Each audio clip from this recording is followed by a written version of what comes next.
నమస్కారం. నా మిత్రులకు సన్నిహితులకు ఆత్మీయులందరికీ పరుచూరి పలుకులకు స్వాగతం.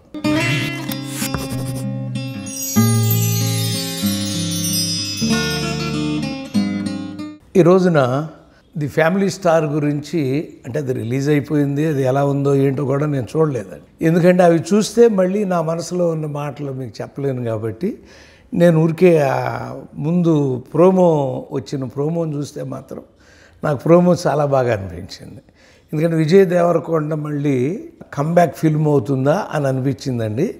కానీ మరి అది రిజల్ట్ ఏమైందనేది వేరేగా ఒక చోట వేరేగా కనబడుతుంది. ఇవన్నీ కూడా మనం నమ్మలేము. అయితే దీంట్లో ఇప్పుడు ఊరికే వాళ్ళకి కృతజ్ఞతలు చెప్పాలి కాబట్టి మనం దీన్ని దిల్ రాజు గారు, శిరీష్ గారు ప్రొడ్యూస్ చేశారు.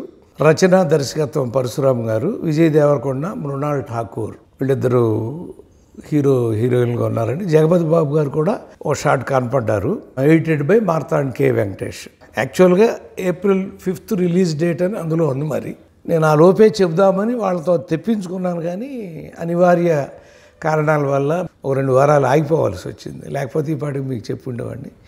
ఎనీవే, విజయ్ దేవరకొండ యాక్చువల్గా ది ఫ్యామిలీ స్టార్ అని టైటిల్, అంటే సినిమా గురించి కాకుండా ఆ టైటిల్ ఎందుకు పెట్టాడు అనగానే అతను లవ్ బాయ్ అని మనం అనుకుంటామండి.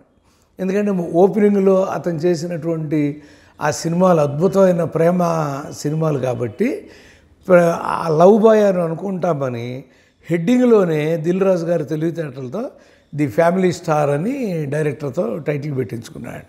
అంటే ఇది యూత్ మాత్రమే కాదు, కుటుంబ సమేతంగా చూడవలసిన సినిమా అని ఆయన చెప్పదలుచుకుని అది పెట్టాడండి. ఇది అనితా ప్రజెంట్స్ అని శ్రీ వెంకటేశ్వర క్రియేషన్స్ అని కూడా, అంటే వెంకటేశ్వర వారిదే కదా, దిల్ రాజు గారు మనకు తెలుసు.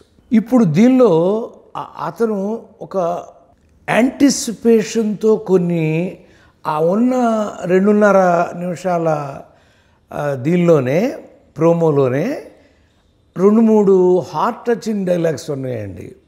కొత్తగా నాకు లైఫ్లో ఏం బ్రేకులు ఇవ్వాల్సిన పని లేదు, ఉన్నదాన్ని మాత్రం చెడగొట్టకు అని.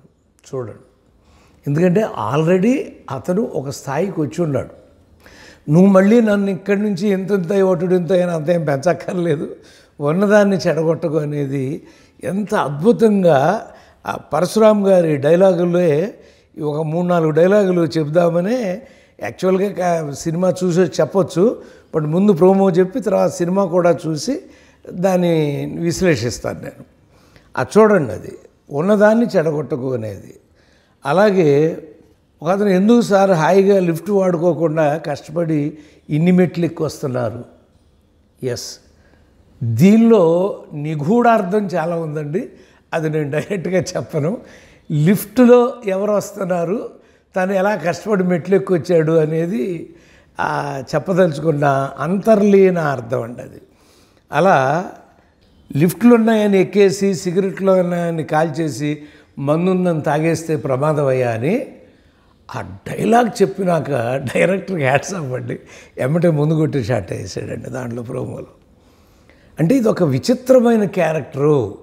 అతను ఏం మాట్లాడుతున్నాడు, ఎందుకు మాట్లాడుతున్నాడు అనేది అంత తేలిగ్గా నువ్వు అర్థం చేసుకోవాలి అని. అంటే we want to attract the auditorium అండి. ఆడిటోరియాన్ని మనం పిలుచుకుంటాం లోపలికి రండి అని. ఆ పిలవటానికి ఏమి మనం అక్కడ వేస్తే దానికోసం చుట్టానికి వస్తారు. మీకు ఒకసారి చెప్పాను నేను, ఓ మాట ఎక్కువగా కనుక కంటి చూపుతో చంపేస్తలాగా అనగానే ఎందులోది అని అడుగుతారో, అందులోదంటే ఆ సినిమా చుట్టానికి వస్తారండి. అట్లా అది బాగా వాడుకున్నాడండి. ఈ రోజు నుంచి ఫ్రెండ్షిప్లు బంద్, ఆ పిల్ల ఇంట్లోకి రావడానికి వీల్లేదు అన్నాడండి.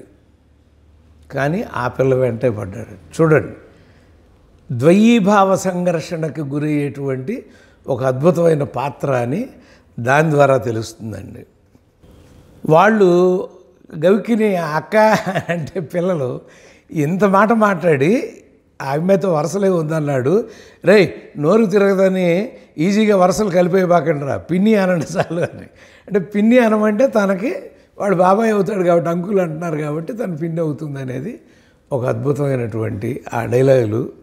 కాబట్టి ఈ సినిమా రిలీజ్ అయింది కాబట్టి దాన్ని మీరు అందరూ కూడా కొంతమంది చూస్తూ ఉండుంటారు కాబట్టి చూసేసి ఉంటారు కాబట్టి. బట్ నాకేమనిపించిందంటే దర్శకుడి యొక్క ప్రతిభ మాత్రం ఇందులో బాగా కనపడింది. మిగతా కథాకథనాల్లో ఎలా ఉన్నాయి అనేది మళ్ళీ పూర్తి సినిమా నేను చూసిన తర్వాత చెప్తానని తెలియజేస్తూ విజయ్ దేవరకొండకి, దర్శకుడికి, నిర్మాత గారికి శుభాకాంక్షలు తెలియజేస్తూ సెలవు తీసుకుంటాను. నమస్కారం.